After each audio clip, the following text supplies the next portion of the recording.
از وقتی موج جهانی ضد بنیادگرایی و تروریسم، یعنی ضد حریم خصوصی ارتجاع آخوندی راه افتاده، خامنه‌ای که در بدترین وضعیت است برای مقابله با چنین موجی به خاطر مذاکرات زهرخورون و اون تضادهای سرباز کرده درون رژیم و جناح‌های مختلفش و به خاطر سرایت اپیدمی ریزش و بریدگی به سرتاپای اختاپوس تروریستیش در منطقه بدجوری تو گل گیر کرده. حالا چه کار بکنه؟ خب همین کارهای مضحکی که الان شاهدش هستیم. پیام به جوانان اروپا و آمریکای شمالی و چیزی از این قبیل. نه که مضمون جا زدن داره، این باید برای آمریکای شمالی و اروپا باشه دیگه.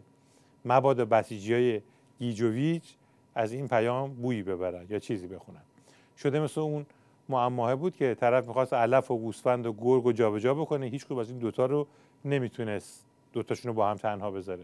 حالا تلاش میکنن که این پیام سراپا مزخرف رو با دود و دم یه جوری بزکش بکنن و به خورد ملت هم تازه بدن. مصداق بارز با سیلی صورت رو سرخ کردن. توجه به نامه هفته پیش رهبر انقلاب اسلامی خطاب به جوانان اروپا و آمریکای شمالی بود. در حال انتشار یک پیام مهم هستند و اون هم پیام بصیرت افزای رهبر معظم انقلابه. کلام به کلامش قابل تبدیل به یک فیلم مستندی که پیام بسیار آرام و الهی که مخاطبش جوانهای اروپا و آمریکا بودن یک علامتی است تو زمان به نظر من. بررسی پیام رهبر انقلاب اسلامی به جوانان غربی در گفتگوی ویژه خبری. پیام رو به زبانهای کمتر رایج دنیا مثل سواحیلی و برخی از زبانهای محلی هم ترجمه و منتشر کردن. بعد این آخونده رو آوردن که دیدن چهره و شنیدن صحبت‌هاش فکر کنم به کسانی که بیماری قلبی داشته باشن توصیه نمیشه. آخوند اختری دبیر کل یکی از این دم و دستگاه‌های تروریستی رژیم تحت عنوان مجمع جهانی اهل بیت این یه مصاحبه کرده در مورد مفهوم پیام خامنه‌ای که من اگه بخوام خلاصه‌شو بگم که دیگه سرتون درد نیاریم با مزخرفاتی که همینجوری به هم بافته، نه که حرف نداشت بزنه، از 25 دقیقه مصاحبه حدود 15 دقیقه‌شو هی تکرار کرد، گفت این پیام خیلی مهمه چون جوانان رو مخاطب قرار داده، بعد جوانان رو خطاب کرده، بعد جوانان میبینن که مخاطب قرار گرفتن، بعد جوانان خطاب شدن. باور کنیم با همین وضعیتی که میگم یک قشر بزرگ جامعه را آمدن مورد خطاب قرار دادن، مقام معظم رهبری آمدن جوانان را مخاطب قرار دادن، دو قشر از جوانان را هم مخاطب قرار دادن. این بسیار دقیق بود که مخاطب را اینا قرار دادن. این جوانان وقتی که مورد خطاب قرار میگیرند و آمده اینها را مورد خطاب خودش قرار داده، آمدن این مخاطبین را مورد به اصطلاح خطاب قرار دادن، مخاطب قرار دادن.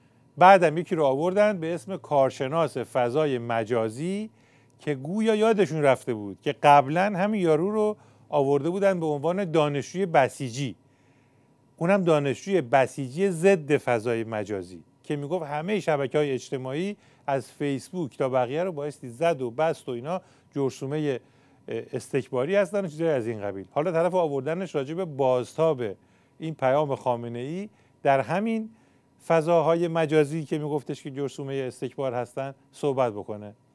هر کاریش هم کردن بسیجی دیگه، عقل و شعور درستابی نداره، به یه سوال درستی که ازش میکردن جواب نمیداد. خب گفتگومون رو پی میگیریم با آقای مومنی نسب. آقای مومنی نسب، جناب عالی چون فعال در عرصه فضای مجازی هم هستید و مطالعه میکنید در این حوزه، تا الان چه بازتاب‌های این پیام داشته؟ خب ببینید، ما متاسفانه در بحث فضای مجازی یه نمونهش رو تو همین قطع شدن ارتباط ما دیدید، یعنی که ما مخابراتمون متاسفانه ضعف‌های زیادی داره و این باعث شده که جمهوری اسلامی ایران در بعد مخابراتی و ارتباط با ملت‌های دنیا دچار مشکلاتی بشه. یعنی ما نتونستیم شبکه مخابرات داخلی خودمون رو، یعنی این شبکه ملی اطلاعات رو راه اندازی بکنیم علیرغم دستور صریحی که حضرت آقا داده بودن و ماده 46 قانون برنامه پنجم توسعه که به وزارت ارتباطات 1 سال فرصت داده بود مخابرات. حالا اون یه برنامه مفصل مجزایی رو میطلبه. این خب خیلی این به این ربط داره. یعنی ما الان متاسفانه هنوز وابسته هستیم به سیستم‌های ارتباطی که آمریکایی‌ها به ما میدن و نهایتاً این میشه که رهبر انقلاب برای رسوندن پیامشون به همه خطاب میکنن که به نوعی هر کس با هر زبانی میتونه این رو منتشر کنه. منم خواهشم اینه که دوستانی که صدای ما رو میشنون حالا اگر ممکنه شما بازتاب‌های این پیام رو مطالعه کردین بفرمایید، چون فرصتمون هم خیلی زیاد نیست. آخرش هم به هر حال حرف رو در لابلای دست و پا زدن‌ها و تقلاهاش گفت. در واقع 2 تا نکته رو گفت. یکی این که سقف انتظار خودشون این بوده که یه چند نفری در جهان این پیام رو بخونن و دوم این که انقدر بازتاب‌هاش به قول خودشون منفی بوده، یعنی اونایی که دیدن انقدر دست انداختن و جوک ساختن که اینا اصلا نمیتونن نمونه‌هاش رو نشون بدن.